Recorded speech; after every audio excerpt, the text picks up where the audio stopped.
Hey guys, I just wanted to introduce you to someone that I'm talking to. He's a researcher, very intelligent guy. I got to know him. I got to like him. I'm going to do the bullpen. It's a news channel. He's doing research for me, and I really actually want him on the show with me. It's about, you know, the news, what's going on in the country, what's going on in the world. He's very, very knowledgeable. He's very smart. I saw him do his own speaking engagements, and I'm captured by his intelligence and everything about him. He's also doing research on the history of the mafia, and his name is Jay Dyer, sitting in his office over there in front of his books, and little nerdy. He loves books and loves stuff like that.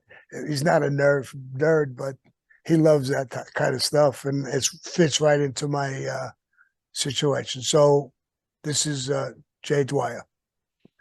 Thank you, Sammy. Honored to be here. Yeah, I grew up with a Navy dad and a mom that was an editor and a librarian. So I just grew up around a lot of books, and actually, I thank her for that. So that's why we got me sitting in here in my library, just because I kind of stumbled into all this stuff accidentally. I grew up watching a lot of mafia movies and watching movies that talk about your life, movies that talk about stories around figures that you knew and that you interacted with. So it's just kind of surreal to be here talking to you, but thank you so much. Glad to be here and looking forward to get into whatever you want to talk about, and maybe I can ask you some good questions too.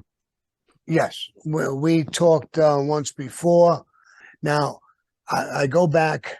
I'm born in 1945. My mentor, into the mafia was Tato Arello. He was the mentor. Now, he was 31 years older than me. So if he was alive right now, he would be 109 years old. So when I would sit back and listen to him, and he would mentor me and talk about his life growing up, talked about people like Lucky Luciano, Vito Genovese, Al Capone, and on and on and on. So I didn't live in that era, but I lived next to Tato for years, side by side. I heard all the stories. So I do have a lot of knowledge about those things. The hookups with the church and the mafia, World War II. I was just born in 45. It was the end of the war, but I heard about a lot of things that went on from people who were in it. A lot of mafiosos were actually in that war. They fought. There was things I know about the hookups with the church, and Jay is Yeah. very knowledgeable about that stuff. Yeah. So a little bit about me. My background is I did academic studies relating to psychological warfare in the Cold War. I have a background of I was Roman Catholic for many years, and then I kind of got tired of that. Wasn't really interested in it anymore. But I got a lot into the history, so I got deep into the relationship between the church, as you said, and other entities, not just the history of the mafia connecting with the church, but also intelligence agencies, how they played into a lot of stuff, particularly in World War II. So it was really a side interest that I started looking into maybe 4 or 5 years ago, and I got deeper and deeper into it because you start to realize that these connections run really deep and they overlap so well. My first two books, they were on Hollywood, so I wrote a couple of books on the history of Hollywood and the connections between Hollywood and various factions and groups, and how that also overlaps with both the mafia and intelligence agencies. So that's what I cover most of the time during the week. I do a lot of stuff with Alex Jones. I do his Fourth Hour, that kind of stuff. And then I do a lot of debates, and we do comedic stuff. We do a whole bevy of things. But so my introduction came through a lot of the history of the church, and then I realized that I'm gonna have to get deeper into the history of specifically the Sicilian mafia. And my understanding is that goes back to even the Renaissance era, maybe the Borgias, maybe the Medicis.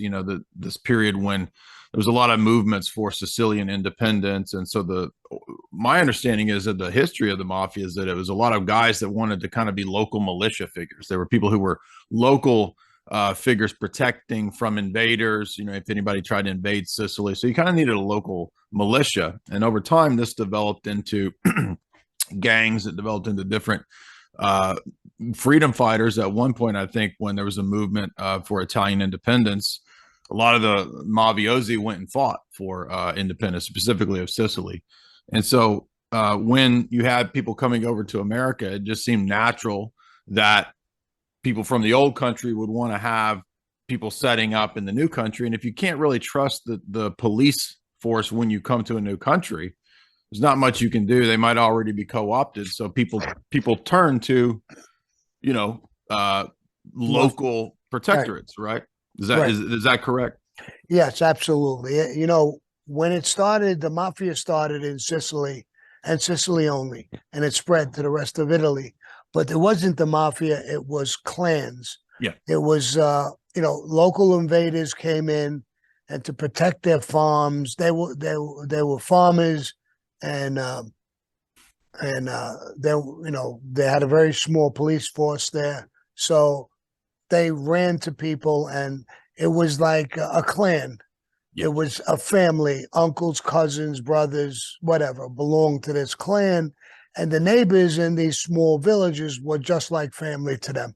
So when they had their meetings, the clan got together, the women cooked, they went on the side, the men talked, and they talked about their problems and how to protect the people from these invaders or different things, or from government. They didn't trust the government. They didn't trust the police. Police force was very, very small in Sicily, and actually, they got favors from the mafia, but eventually that's what it became. It became the mafia and mafiosos, and they became, you know, they went to the elites. They had farms, and they shook them down for protection. Now we know it through the movies. They go in, they bully them, they shake them down. They didn't do that. They made them get robbed.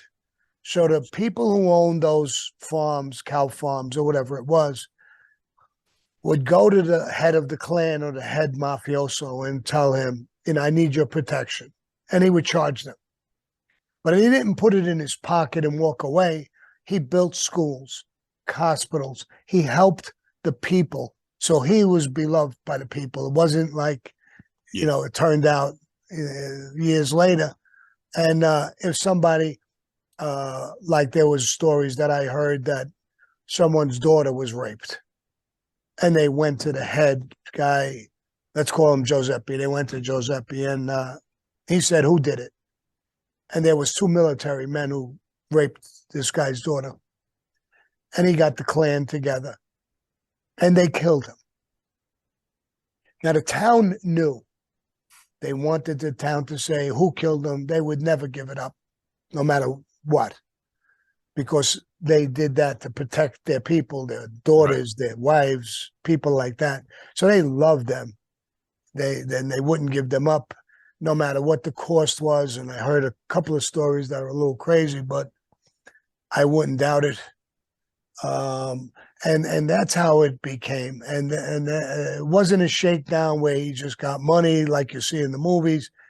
When he got that money, he was shaking them down for the people. It benefited the whole town, the whole area. And then he started resolving beefs within different families, arguments, husbands and wives. He would sit down and you would go to him, and he became a don. And you went to him and he resolved problems, whether it be a marital problem, a town, another town, the police, the government. He was there for you. And when it got to the wars, the mafia hated fascism, hated it with a passion. They always had this super tight relationship with the church. Yeah. And there's so many stories with the church and them. And, you know, going back to the time, I heard tons of story about Mussolini, who became the leader. And he eventually was very close with Hitler. He made a deal with Hitler. Right.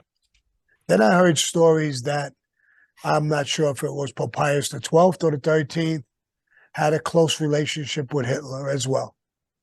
Matter of fact, I heard this, and I even read this, is that when Hitler had some sort of a party, he made the cardinals or bishops, whatever it is, go to him, congratulate him on his success, and try to keep a real close relationship with him.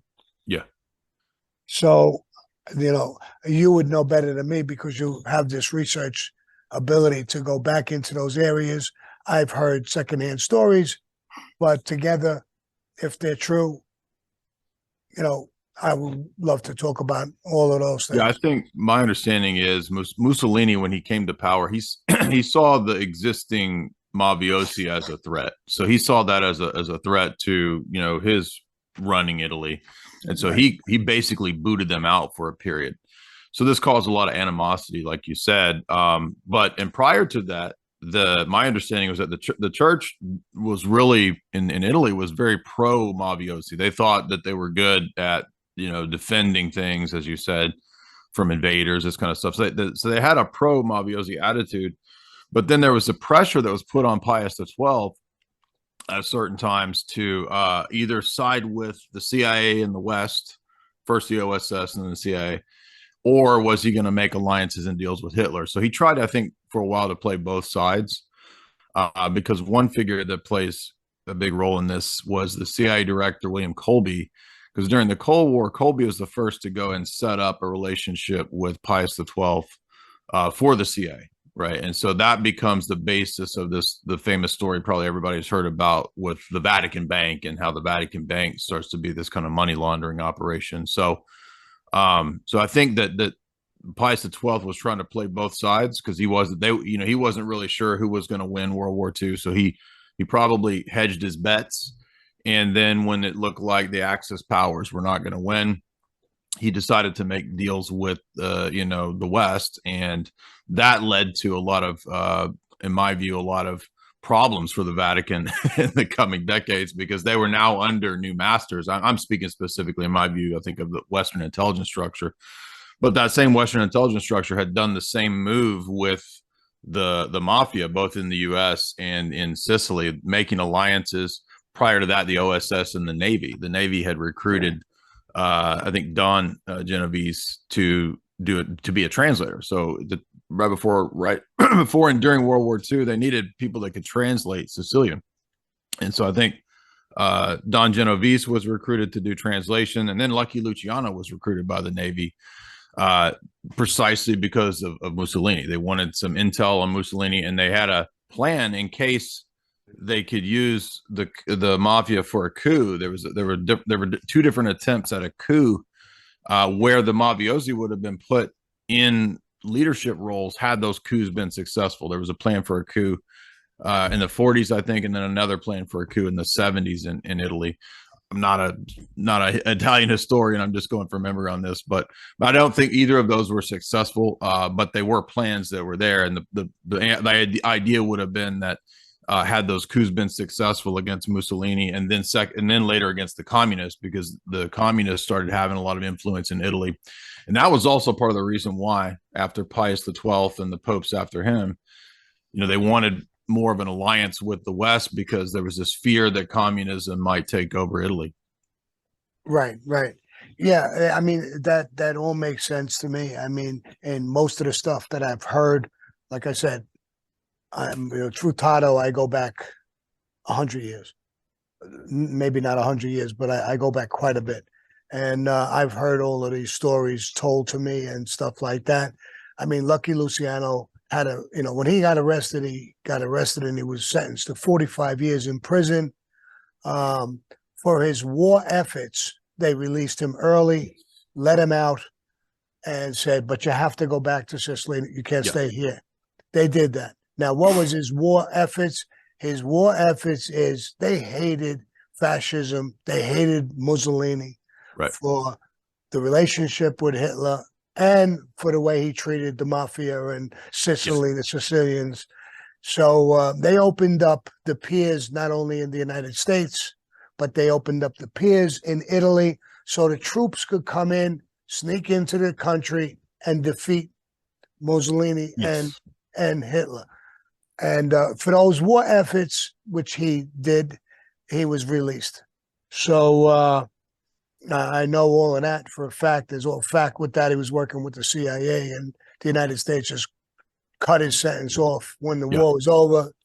Goodbye, good luck, have a great life, and he left. So yes, those names, Vito Genovese, Lucky Luciano, yes, they were involved with the CIA, with the Italians, the people who hated fascism. But Mussolini was all power, and it was hard to stop him. He was controlling the military. He was controlling everything. So yeah, there's a lot of truth to all of that. You know, I heard stories about during the war, there was a lot of Italians for some reason had relationships with a lot of Jews. We also know about Lucky Luciano with Meyer Lansky. Lansky, yeah. There was a lot of Jews and Italians that had good relationships. And I understood this story, Tato had told me once, that when Hitler was killing the Jews left and right, what the Italian mafia did was try to smuggle a lot of them out, especially the kids. They would get them out, they would dress them up like little Italian boys or girls, put them on ships like they're Italians, and ship them out to America and freedom. And they were having trouble and difficulty with that whole process, and they went to the church. The church refused to help, and there was a split between the mafia and the church for a while. Now, I'm not sure what, hope was there, but it was probably Pope Pius XII. And so, there were so many stories like that. Then you wonder why did the Italian mafia have such a great relationship with the Jews? It happened in the war. They were saving them. They really liked each other a lot. And they were working together. And that's how Meyer Lansky and, there was a whole boatload of Jews that were close with the mafia from time to time, the whole time. Even during the Joe Colombo days before he was killed, there was relationships. I remember that he did these speeches for the Italian American League. And I remember one day I was there on the first time he gave the speeches, not the second time when he got shot. But there was the Jewish Defense League. The head of the Jewish Defense League was on the podium giving speeches and backing Joe Colombo and the Italian Americans. So there was a very, very strong relationship between the Jews and the Italians for a very, very long time. My neighborhood growing up in Bensonhurst, Brooklyn, was predominantly all Italian and Jews. I lived in a house on both sides of us. Both houses were Jews. And my father had a close relationship. So the Italians seemed to have that relationship for a very long time. It stayed there. It went away. It stayed. But, especially during the war. So a lot of these things happened. That's where I'm a little confused. You go back to Pope Pius XII. I mean, I only have hearsay about what went on, but I know that Tato or people like that who talk to me had no reason to lie. We were just reminiscing, talking about, he would ask me about my childhood growing up. And in that conversation, he'd talk about his own childhood growing up and where they came from. He came from Sicily, and people that they knew. My father would do that. Tato would do that. So my grandfather would do that a little bit. So, I go back quite a bit hearing the stories firsthand. And they're just stories. It's not made up. It's not for a movie. It's not for a book. This was just conversation. So they were beautiful conversations. When I look at it now, what they're talking about, I feel like I'm part of history. Right. Yeah, no, it's great to talk to you because what you're saying really kind of backs up a lot of the research that I read in books, but to hear it from somebody who's talked to the actual people and been one of the people in it, right? That's a whole nother level of kind of a confirmation of that the research is right. Right.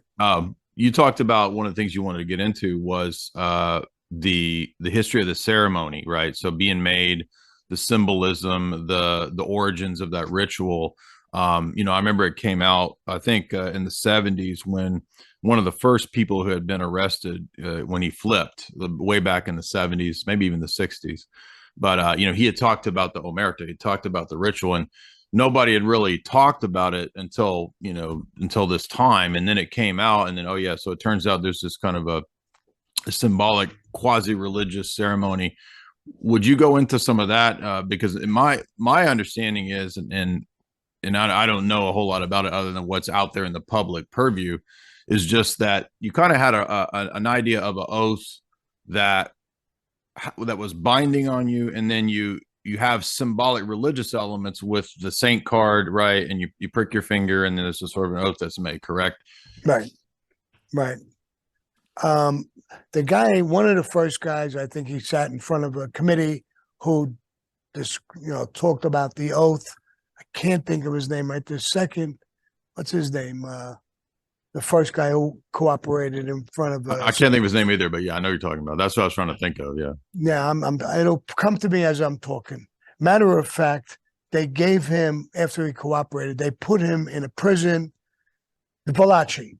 That's it. Valachi, Johnny Valachi. And Valachi turned around in a prison. They called the Valachi suite. Now, the crazy thing about the Valachi, Valachi gave up the whole thing, the ceremony, what it was about, what happened in Italy. I mean, he really was very, very, very knowledgeable. He was a made guy. And when I cooperated, I was with the government for quite a while in Quantico and different places. And when I was done, they wanted to put me somewhere to do time. And they told me they were going to put me in the Valachi suite. So I said, okay. It was in Texas, in a prison in Texas. When I got in, there was a big steel door. You walk in the front door, and right to the right on the side, there was another big steel door. They opened it up with a long staircase going straight up. So it's away from it's in the prison, but it's away from everybody. And I walked up there and went in, and there was 3 cells.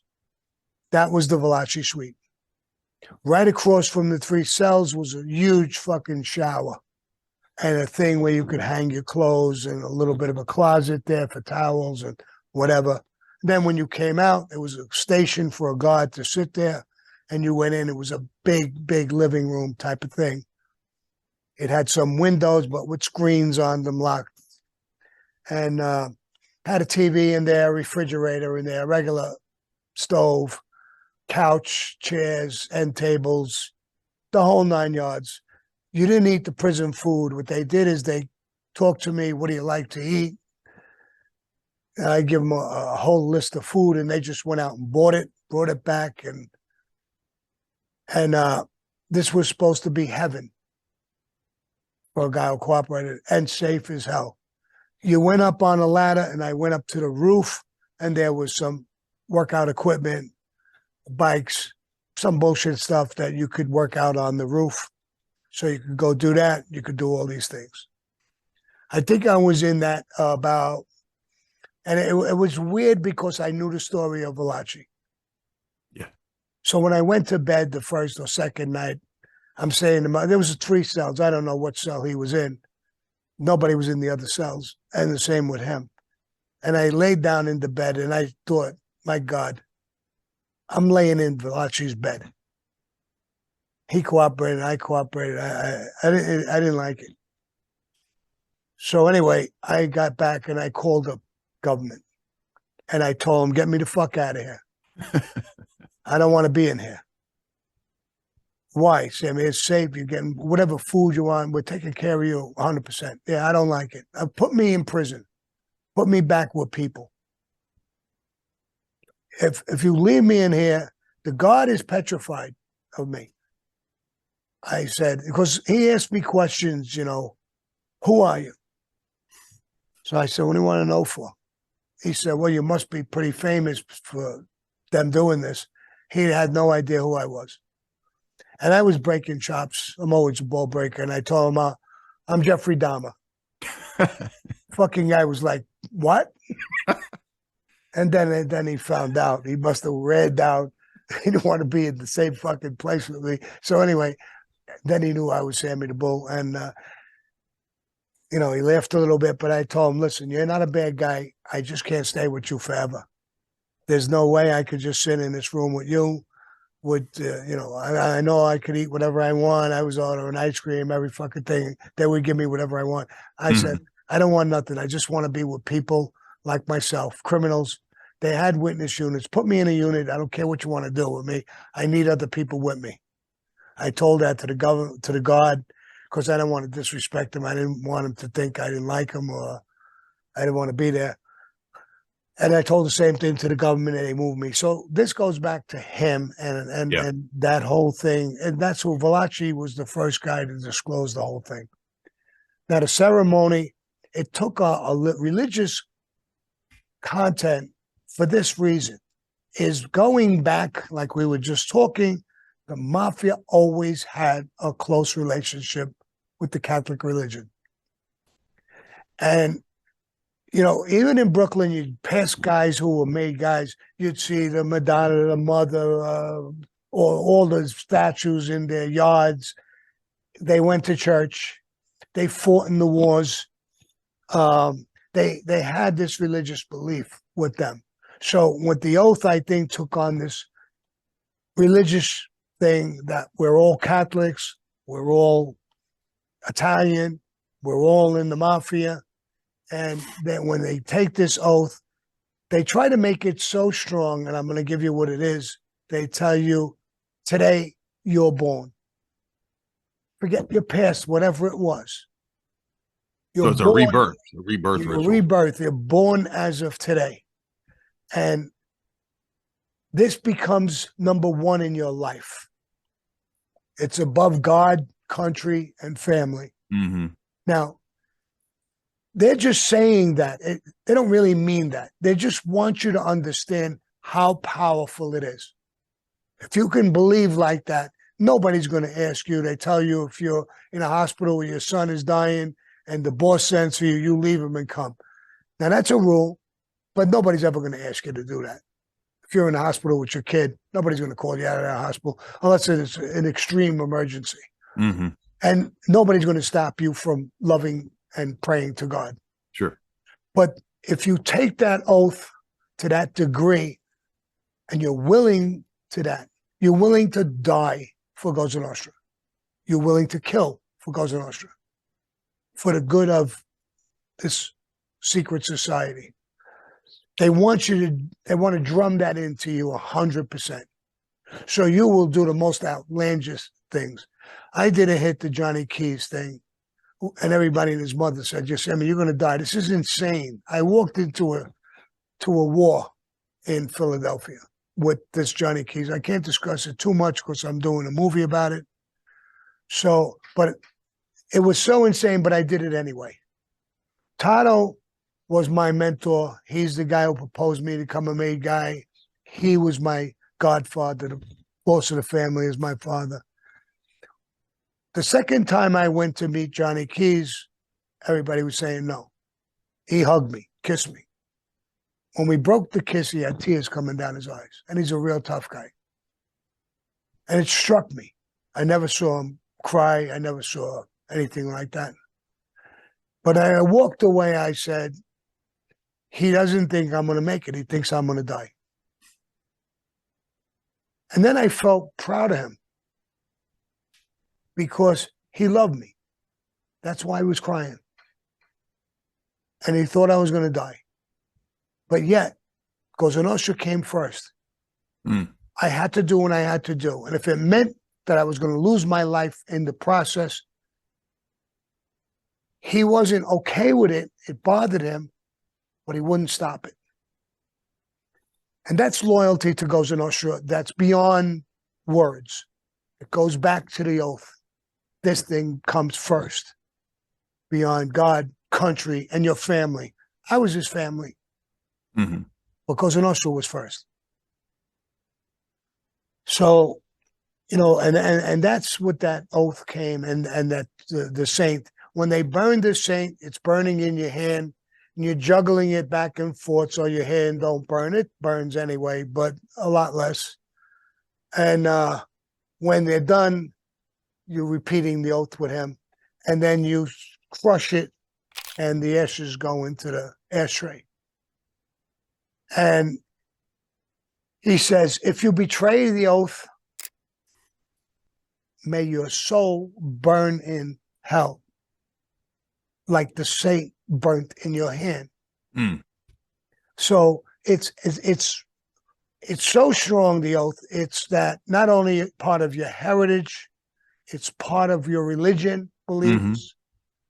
So if you believe in God, you believe in your background, who you are, you're Italian, or you believe Cosa Nostra, you believe in this secret society, you're willing to die for it, go to prison for it, whatever it may be. So they instill that in you, and most people take that very serious. It fell apart in years. We'll get into that later. We'll go through why there's so many different reasons. But before that, we're talking literally about the history of it. So we'll stay with that a little bit. And any other questions? Yeah, so I was thinking, when you were talking about describing this, it sounds like it's got elements of, as you said, the Catholic with, Catholicism with the saint, and it also sounds like an element of secret society, which I've heard you, compare this to a kind of a secret society, maybe not identical to other secret societies like Freemasonry, but maybe there's elements of things that are similar to it that are used and brought in. And it also seems like, the brotherhood element, also seems like the family clan element. And there's also the blood element with the blood oath. And is that because there's the history of it being clans in the sense of, 100% pure Sicilian bloodline? I mean, that's all part of it too, right? To create that binding effect, right? Yes. It goes back. And when they teach you, you're going back in history. What you're doing is walking forward in the future, but you're walking in people's footsteps from way back where this started and what it was. So you're having your emotional being is thinking, I'm part of this whole history. It's like Illuminati and all of these different groups. Now they have different rules, different regulations, but they have these secret societies. Like some of them come out of colleges and universities. Right. Some of them come out of different places. They have similar beliefs, but not totally.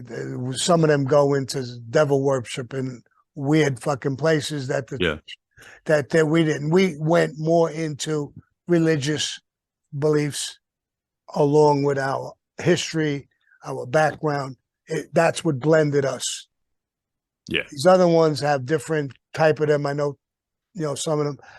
I had my brother-in-law Angelo, I believe, was he was an engineer. He was a legitimate guy. He was an engineer, and he worked in buildings, and he got a promotion to a job one time, a job offer. And these people owned about 5 big Manhattan hotels, and they wanted him to be their engineer. And they interviewed him. He was brilliant. I mean, this guy here, as a hobby, he would build a television in his house, putting things together, burning wires, made his own television. Who the fuck does that? But anyway, he was into all of that stuff. And they offered him this job. And it was a big raise, big opportunity. I remember he was coming home, talking to my sister. My sister talked to me about it. This is my oldest sister. And the problem is that they were Freemasons who owned these buildings. And they wanted their head engineer to be a Freemason. And that was the problem. He was talking to my sister. They're not, Freemasons, they're Catholics. They don't even know anything about it. He knew a little bit about it. And there was a conversation whether he would join and take this oath and become there for the job and for everything else. And I don't think my sister wanted it to happen. She thought, I don't know, she says, bad enough my brother's in the fucking mafia, and now you're going to be a Freemason. She didn't want it. And I remember there was little, arguments, not arguments, but discussions about it. But I think he did become one because he got the job as an engineer. And I had asked him, Angelo, did you join? No, listen, I don't even want to discuss it. So I think he joined, and he was bound by whatever oath he took. Yeah. And he was still, and I respected that. So I backed off. But I knew myself, for him to get the job, you know, and he don't want to discuss it. Yeah. he joined. So, but he wouldn't discuss anything that they say or do or anything like that. So I never knew their rules or anything like that. But but I knew that these organizations, they do exist. Yeah. Yeah. So you had mentioned also the history of in the U.S., the impact of mafia on U.S. culture, and this is where it gets really fascinating because there's just so many angles to which the history of what you guys were doing and involved. It just hits at so many angles, right? You got JFK, you've got the FBI, you've got Marilyn Monroe, you've got so many movies coming up to even the present time. It's hard to know where to begin, but maybe let's start with some of the JFK stuff, because what seemed to come out over time, and I know there's a million theories about JFK, but what seems to make the most sense to me from what I've read is that you had a complex relationship between Joe Sr., who was running liquor with Al Capone at one point out of Arkansas, from Chicago down through Arkansas. And if you go to Hot Springs, there's a whole history that you can do there in Hot Springs, because the mafia had a time period when they had a lot of meetings and whatnot in Hot Springs, Arkansas. And then so there was a close relationship between the mob and the Kennedys, and then we got essentially the mafia helps the Kennedys get elected. So they help campaign. They tell them to, they go to the unions, they go to the workers, they get the machine, the Chicago machine, and all these kinds of, the political machine to get the Kennedys into power. And then when the Kennedys get in power, you get this really tense relationship. A lot of things going on. You got Sam Giancana, Momo in Chicago. He's, with Marilyn Monroe flirting around for a time. Marilyn Monroe was flirting around with the Kennedys for a time. And so there's this weird relationship with her where my theory is I kind of think she might have been kind of a sex operative or somebody there to kind of get dirt on everybody. And that might have led to what happened with her demise. But long story short, it seems that the Kennedys kind of went against the people that had helped them. And this was played a key factor, perhaps, in the downfall of the Kennedys. What do you think about that? Well, now you're coming into my era and my time. Now, I was young. I was 18 years old. I don't want to say that I knew the Kennedys. I was 18 years old when he was killed. But I know you're coming into my time where I come in. I'm really knowledgeable about that stuff. Now, as far as the Kennedy assassination, let me go back where you started with his father. His father was a bootlegger. Yeah. When they did prohibition, he was a bootlegger and he was hooked with the mafia. Yeah. Now you're saying with Al Capone and whoever, and you have facts to that, which is great. But I know that he was definitely a bootlegger. Yeah. And he definitely came to the mafia, whether it be Al Capone, whether it be some of the bosses. It immediately ran around to the entire mafia. He's asking for help. He's hooked up in Chicago. He's hooked up in a bunch of places. And he's asking for help to make his son the president of the United States. Right. This went all over the place in every state in the United States. Not every state that there was a mafia family. All the bosses. Great idea. Everybody put in their little ideas. If we get them in, if we do this. Yeah. How do we stand with the government? Yeah. And the story comes back from Joe Kennedy. Great. The government is going to love the mafia. We're going to bypass you. We're not going to hurt you. We're not going to bother with you. We're not going to do anything. We're going to actually even open doors for you. Yeah. So they go in this massive push to make him the president. They get in touch with every boss in the country. They get in touch with every union in the country. And there's a massive push to push him. Now, I was a kid, so I'm running around to grocery stores and putting up signs And if there's another sign with another president, I rip that down. Rip it down, yeah. Tell the owner there, get this fucking sign out of here. Lift this one on. And we're telling the Italian people in our neighborhood, this is good for us, for the Italians. So there's a massive, massive push for him to become the president of the United States. And he wins. He wins. Now, I wouldn't say 100% the mafia did it. I think he was smart. I think he was fair. I think he was a good guy. I think he listened to his father. He got help. Help, yeah. So I don't want to say that the mafia put him in. Yeah, right. But it was a big, big helping hand. But he had all those other qualities. He also had, and this comes from the mafia, Hollywood. Yes. Because they had the Rat Pack, Sinatra, Dean Martin, the whole 9 yards. Marilyn Monroe, that you mentioned, was super, super close with the Rat Pack. Yeah. They were part of her success. They helped her. They loved her as a person. She was a sex object, no question about it. They talked to her, and she was cool with these things. I don't want her to look slutty when I talk about it, but when they talked to her and they said, listen, go down with the president. There's a whole thing. There's a pack, the mafia with us. One of the Kennedy's brother-in-law, the fuck is his name? Peter Lawford, is brother-in-law to the Kennedys. He's related to them. So now Hollywood is packed in there. The mafia is packed in there. Unions are packed in there. Yeah. You know, you don't need too much more, and it's over the top. He wins. So, and Marilyn Monroe goes there, and she's banging him. But she really goes there to do a favor, but she gets to really, really like him. A little too much. Mm-hmm. Maybe I could even extend it to say maybe she fell in love with him a little bit. It was not just a job anymore. She enjoyed him. Right. So she continued it. Sam Giancana had a girlfriend, Judith Wexler. History shows it. She's